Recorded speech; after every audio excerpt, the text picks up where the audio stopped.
el primer video del 2021 de Crece y Aprende México. Ya teníamos un ratito sin estar juntos haciendo estos videos para ustedes. Entonces, bueno, las dinámicas de contenido van a cambiar un poquito. Ahora vamos a tener únicamente 2 temas por mes y el primer tema que vamos a tratar en enero es el tema referente a las reformas que se hicieron a la Ley General de los Derechos de las Niñas, Niños y Adolescentes en nuestro país. Y bueno, estamos muy agradecidos porque hoy tenemos a una invitada especial. Es amiga nuestra y también es abogada, egresada de la Universidad Autónoma del Estado de Morelos, igual que nosotros, y su nombre es Danely Pasos Cortés. Y bueno, ella nos va a explicar en cuanto a la parte jurídica, cuáles son los beneficios de estas reformas, cómo se puede iniciar una denuncia o un proceso legal contra alguien que está ejerciendo violencia tanto física como psicológica, ya sea a algún niño o algún adolescente. Entonces, pues bueno, el día de hoy el video va a tratar sobre estas reformas. Y pues, Danely, bienvenida, muchas gracias por apoyarnos en todas estas dudas y qué mejor que tener un especialista en temas legales con nosotros. Y pues bueno, damos inicio. Muchas gracias por acompañarnos. Muchas gracias, Sam, Brem, David, gracias por la invitación. Gracias por preocuparse por esta implementación de la Ley General de los Derechos de los Niños, Niñas y Adolescentes. Realmente es un asunto muy importante y qué bueno que lo den a conocer más para que las personas pues tengan un conocimiento más, más especializado del tema. Gracias.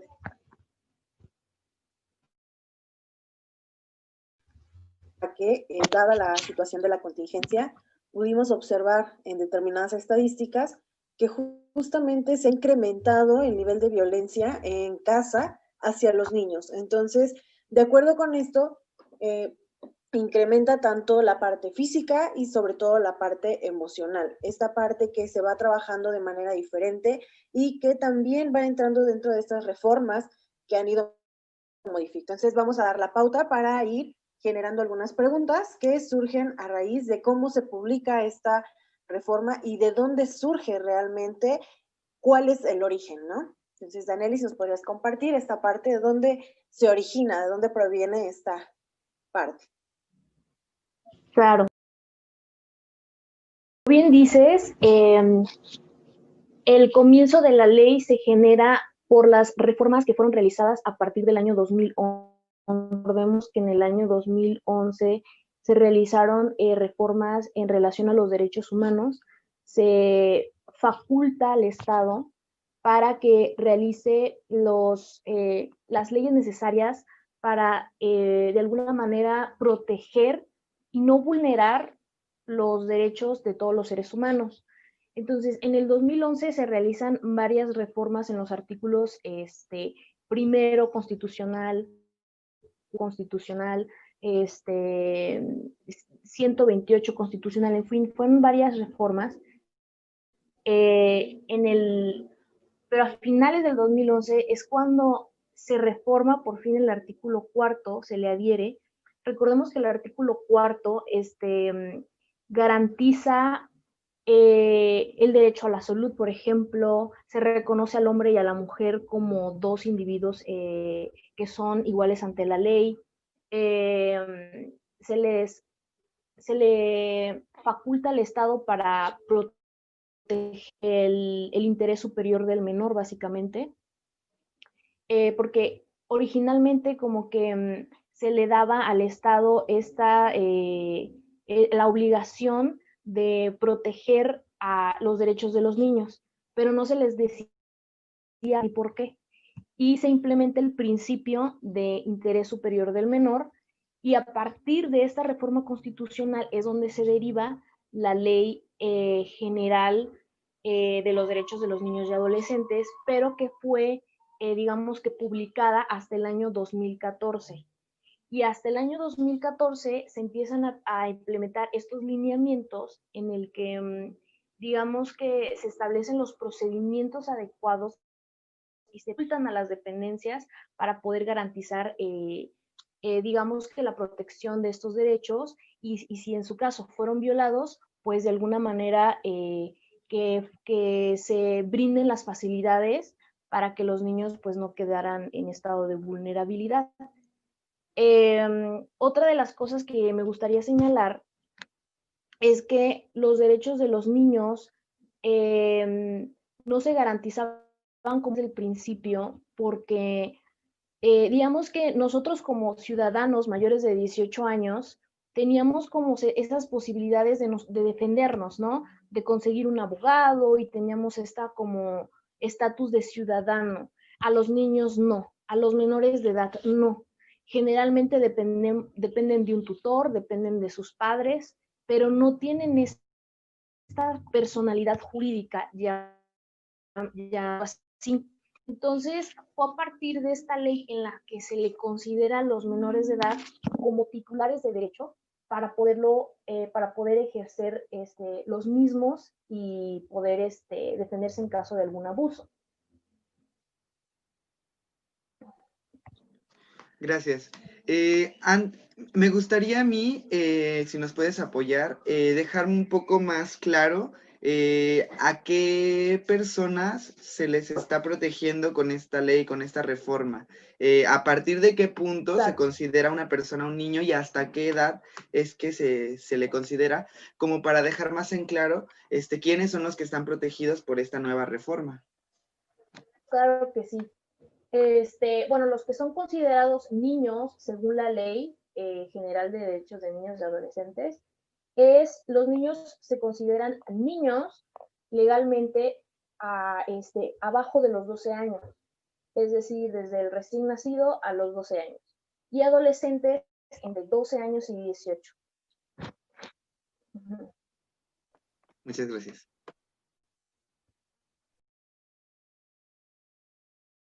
Y aquí otra de las preguntas sería, ¿quiénes pueden presentar realmente esta como demanda, esta petición, la cuestión de que se respete la parte de los derechos de algún niño que está siendo violentado o que está generándole algún conflicto, derecho a estar en casa, con familia, con alguna persona cercana, ¿no? Y que se le está generando algún tipo de violencia, llamémosla física, psicológica, esta parte humillante que recalcaban mucho en esta nueva reforma.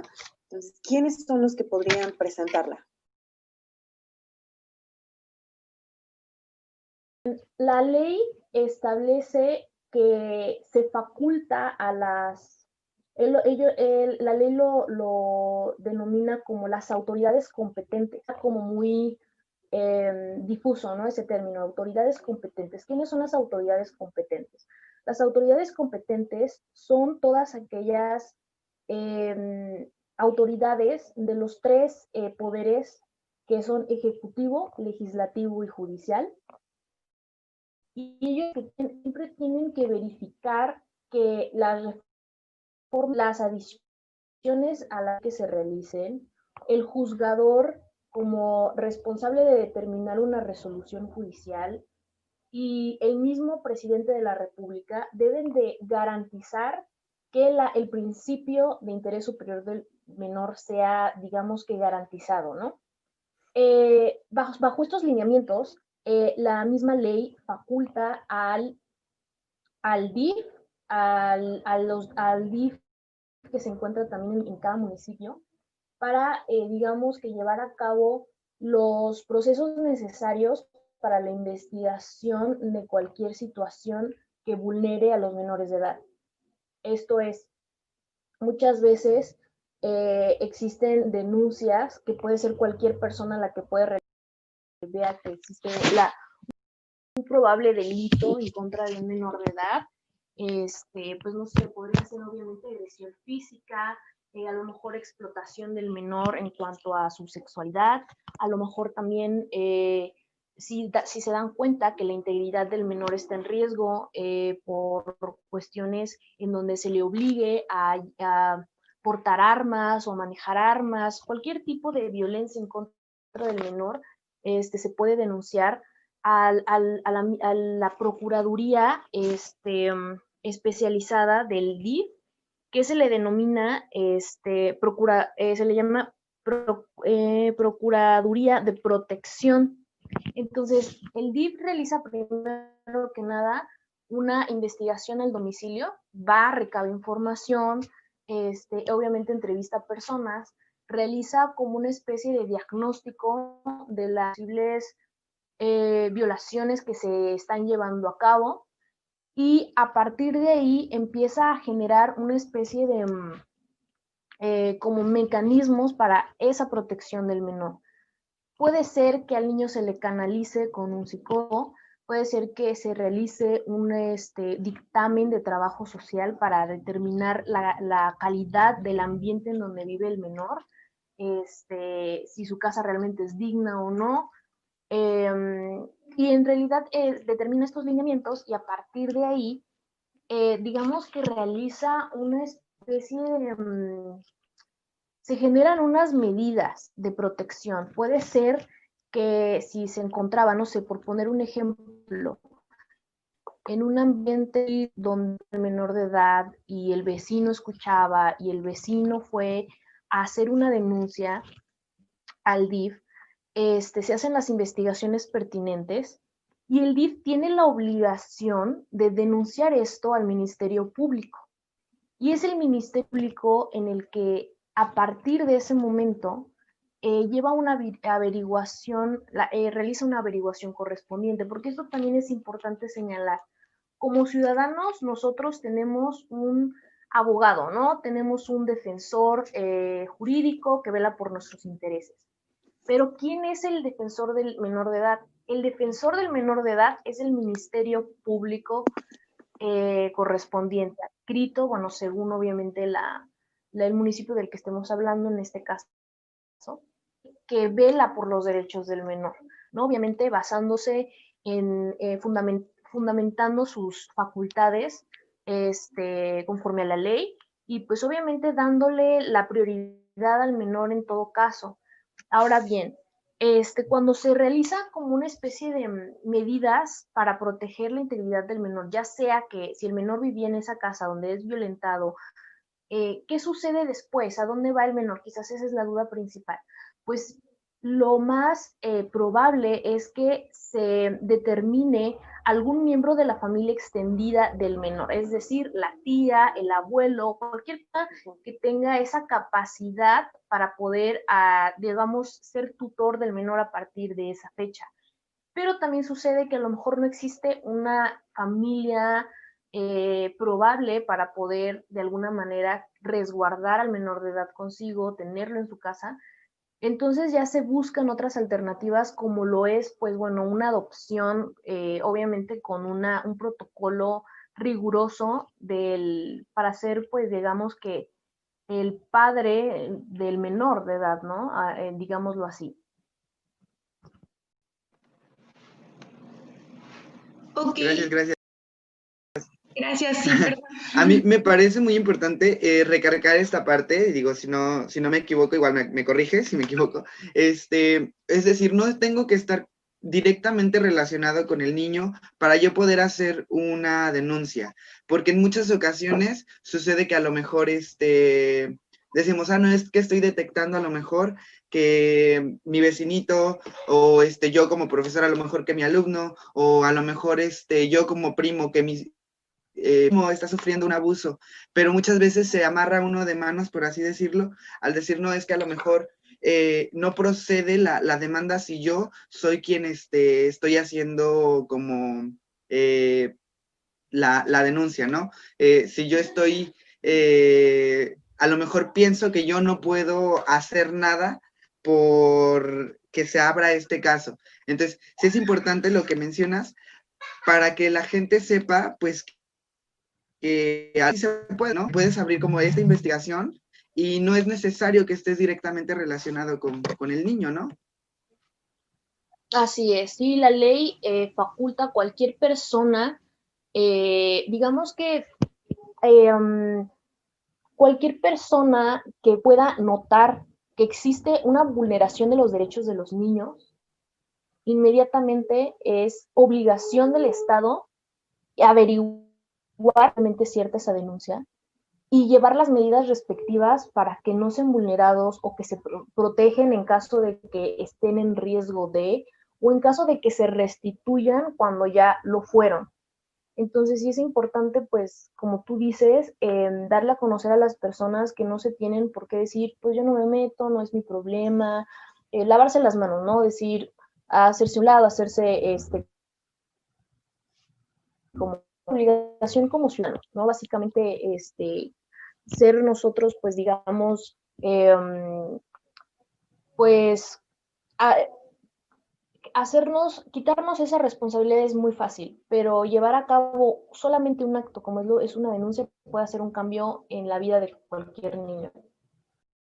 Justo en esta parte de, una vez que se inicia esta denuncia, esta investigación por parte del DIF, ¿cuáles son los castigos o las penas que se les dan a los padres o a las personas que están ejerciendo como este maltrato hacia los niños, hacia las niñas? ¿Cuáles son los castigos? ¿Se lleva a un juicio? ¿Pueden cumplir alguna pena dentro de la cárcel? ¿O cómo funciona una vez que hay, digamos, una resolución de esta investigación y se comprueba que está habiendo este abuso?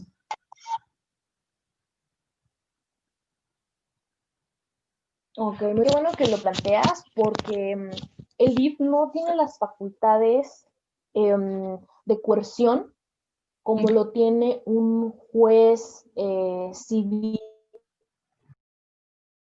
Según las entidades que nos vean aquí en el estado de Morelos, donde yo habito, se conoce a los juzgadores como juez civil de primera instancia, los que tienen las facultades de determinar alguna especie de sanción.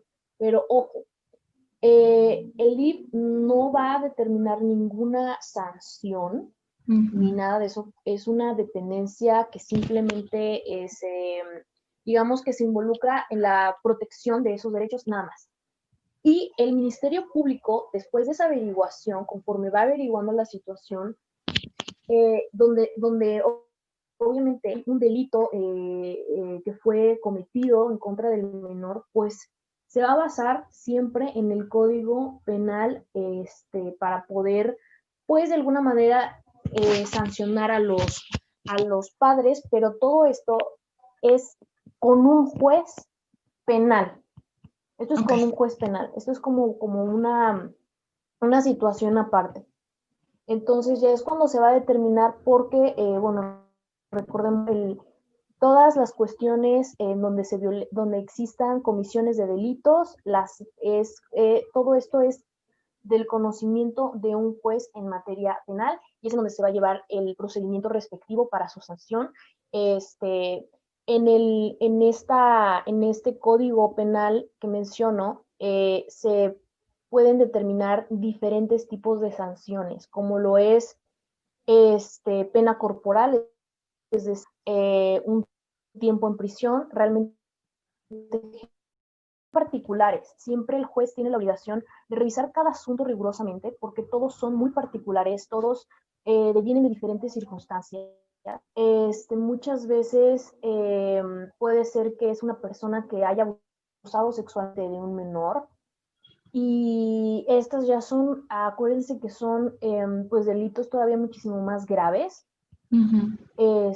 Puede ser simplemente una situación en la que a lo mejor otra persona realizó la denuncia porque se dio cuenta que esas personas, no sé, traficaban con droga, y obviamente hacen una denuncia y pues están denunciando a las personas por sus delitos, pero ojo, el menor de edad que está involucrado, entonces sí son cosas que se tendrían que analizar, que el juez de la materia tendría que analizar rigurosamente para determinar las sanciones correspondientes. Ahora bien, en este tema en el que, o sea, hablando del interés superior del menor del que yo les mencionaba, muchas veces existen asuntos familiares en los que se está peleando una guarda y custodia, por ejemplo, generalmente, hablando como un ejemplo general, en el que un hombre y una mujer, que pueden ser una mujer y una mujer, un hombre y un hombre, pero generalmente hablando que una mujer tenga a sus hijos viviendo con ella y exija una pensión alimenticia al padre, existe siempre va a existir una especie de litis, un confrontamiento, porque los padres están buscando sus propios intereses, ¿no? A ver, tú dame la pensión, y la otra persona, a ver, tú, yo quiero convivencias con mis hijos tales días, no, yo no puedo tales, y entonces se comienza que la controversia familiar, como les digo, haya sido, digamos que planteada por los intereses de los padres. El juez tiene la obligación de velar por la seguridad jurídica del menor de edad, es decir, basados en el principio del interés superior. Tiene que, de alguna manera, evaluar y ponderar las posibles repercusiones que estas decisiones van a influir en el desarrollo y el bienestar psicológico, emocional del menor de edad. Entonces, basado en estas posibilidades, el juez tiene que fundamentarlo, tiene que de alguna manera argumentar la motivación de esas decisiones para que, basado obviamente en las pruebas que se deriven de ese juicio, ya sea un dictamen psicológico, también un dictamen de trabajo social, las testimoniales desahogadas durante el desarrollo de esa audiencia, todas las audiencias son diferentes, pero en un ejemplo ordinario, en donde se desahoguen todas esas pruebas posibles para, pues, determinar en dónde el menor le corresponde vivir, por ejemplo, cuánto es que el menor de edad debería de contar como pensión alimenticia. Son ciertos factores que el juez tiene la obligación, obviamente facultado por esta ley, para poder de alguna manera determinar lo que le conviene al menor de edad siempre. O sea, nunca van a velar por lo que le conviene a la madre, al padre, no, siempre es al menor de edad implicado. Muchas gracias. Bremia, me parece que tenía por ahí también alguna otra pregunta en cuanto a esto. Sí, bien. Conocemos también esta parte que nos comentabas de cuáles son las repercusiones, cómo vienen esta cuestión con los papás y todo eso, pero ahora del lado contrario, ¿cuáles son los beneficios que trae consigo esta reforma? Parte de la protección del infante, para protección para el adolescente también, pero ¿qué más beneficios puede tener la modificación de estas reformas, de estas leyes? Claro. Bueno, las adiciones que se hicieron son basadas en que se consideró que de alguna manera había como unas especies de vacíos en ciertos artículos de la ley, ya que a veces no se especifica, el legislador a veces no especifica la situación en la que posiblemente se podría llamar violencia o bueno, que una situación de violencia en la que un menor de edad pueda incurrir. Se realizaron la reforma al artículo 47 en su fracción séptima y al artículo 105 en su fracción cuarta. Entonces, en ese sentido, originalmente, esta fracción que les digo mencionaba que las autoridades federales de las entidades federativas municipales y las demarcaciones territoriales, en su ámbito de sus respectivas competencias, estaban obligados a tomar las medidas necesarias para prevenir, atender y sancionar los casos en que niñas, niños y adolescentes se vean afectados. Entonces, en las fracciones mencionaba las posibles situaciones en las que podrían ser afectados, y en su fracción sexta del artículo 47 mencionaba que podría ser la incitación o coacción, es decir, que obliguen al menor para que participen en la comisión de delitos o en asociaciones delictuosas, en conflictos armados o en cualquier otra actividad que impida su desarrollo integral. La adición, en la adición de esta fracción se le agregó, bueno, ahí quedaba originalmente, hasta ahí donde les comenté, quedaba la fracción, y después se le adiciona por la facilitación de armas de fuego y por adiestramiento para su utilización que ponga en riesgo la integridad física de los menores, ¿no? Entonces, se le agrega más a esta posibilidad de que las personas, bueno, quizás no lo hayan obligado a una comisión del delito, pero sí se les instruyó para que utilizara armas de fuego y obviamente esto pone en riesgo su integridad física.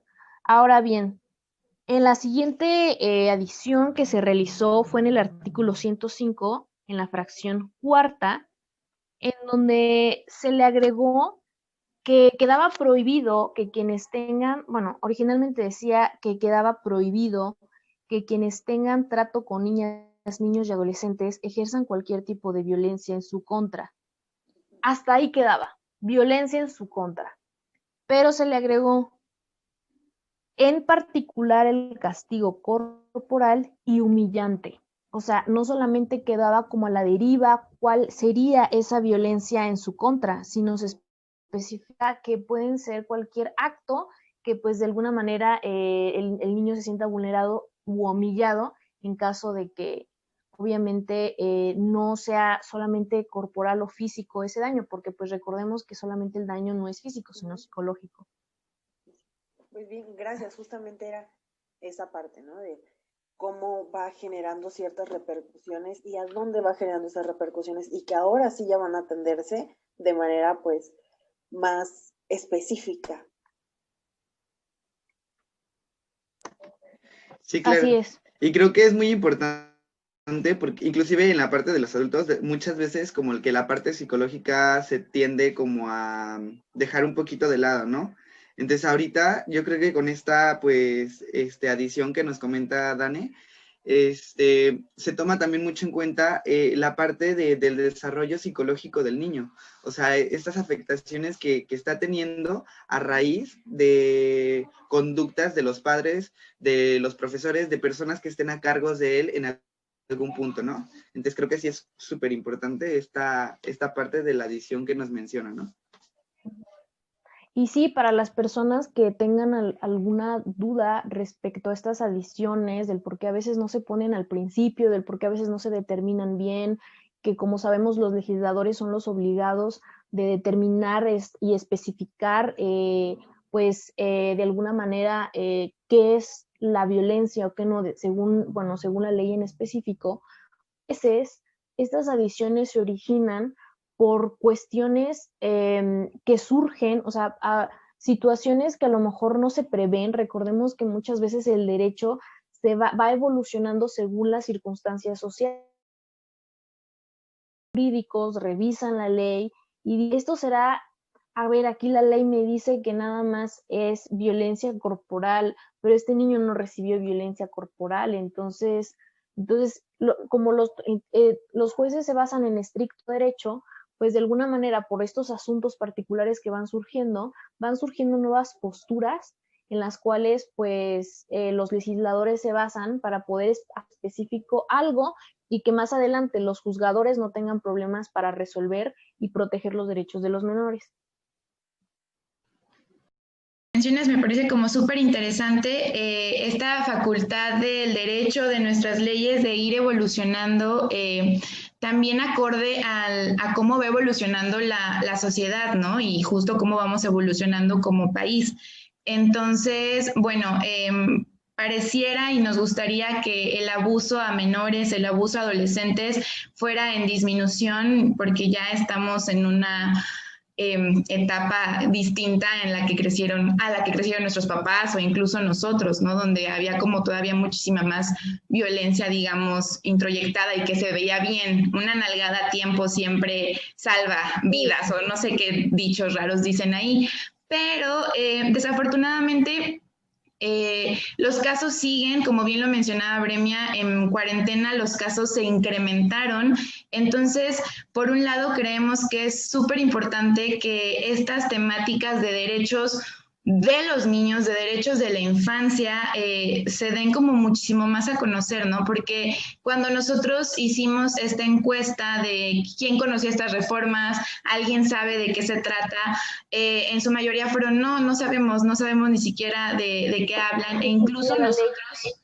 Sí, e incluso nosotros no sabíamos cómo hacia dónde ir, ¿no? Justo por eso te invitamos a colaborar con nosotros, porque me parece como importante que estas temáticas se den no solo en las instituciones públicas, sino que también se abran espacios como estos, ¿no? Como Crece y Aprende, como esta página que tiene como finalidad sí informar, pero que también se abra debates referente a los derechos de pues, niños, niñas y adolescentes, que es hacia donde nosotros nos enfocamos y es hacia donde nosotros tenemos prácticas educativas y también clínicas, ¿no? Entonces, pues bueno, es bastante interesante y fue bastante enriquecedor, tener como esta conversación contigo. No sé si alguno de ustedes quiera como añadir algo más, decir algo más referente a esto.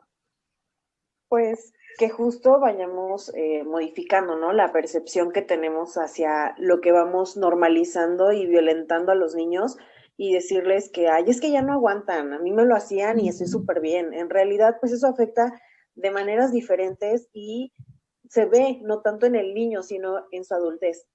Entonces, todo lo que nosotros le vamos introyectando, todo lo que le vamos haciendo, lo que le vamos diciendo, lo que le vamos normalizando, ellos normalizan hasta que sea en un momento y que permita que otros también le digan cosas, le hagan cosas o lo estén agrediendo, sino que esto va para el resto de su vida. Entonces es muy importante justo que conozcamos también esta parte desde las leyes, de cómo se van modificando, cómo es que vamos generando, ¿no? El hecho de que a los niños también se les vaya atendiendo de esta manera, que es muy importante, el trato que tenemos hacia ellos, porque pues son la forma futura en la que van a reaccionar a todo lo que suceda a su alrededor. A mí me gustaría mucho agradecer a Danelly el habernos acompañado, el darnos esta información tan importante.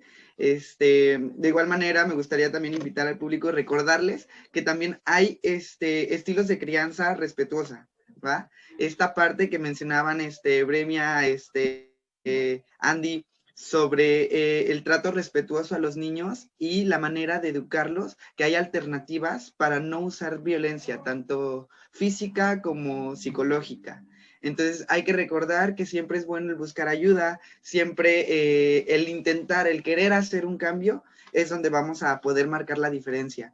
Entonces, muchas gracias, Danelly. No sé si alguien más quiera aumentar algo. Dani, perdón. Sí, pues no, muchas gracias a ustedes, gracias por la iniciativa de poder hablar de estos temas, de poder hacerlos como más visibles y que la gente entienda que existen los médicos para poder hacer valer obviamente los derechos de los menores de edad y pues los suyos propios. Muchas gracias a ustedes por la invitación, fue un placer estar con ustedes platicando sobre este tema. Muchas gracias, Dani. Gracias. Que sean muchas más participaciones. Claro. Esperemos que sí. Feliz año a todos. Feliz año. Gracias, sí. Feliz año, Dani. Gracias. Pues entonces damos por terminada esta primera sesión. Como les digo, las dinámicas de publicaciones van a cambiar un poquito. Afortunadamente, laboralmente estamos llenos, gracias. Gracias a todos, al universo que nos puso como mucho trabajo. Entonces, no es que vayamos a dejar de publicar, sino más bien queremos que la información sea como podamos adentrarnos un poco más.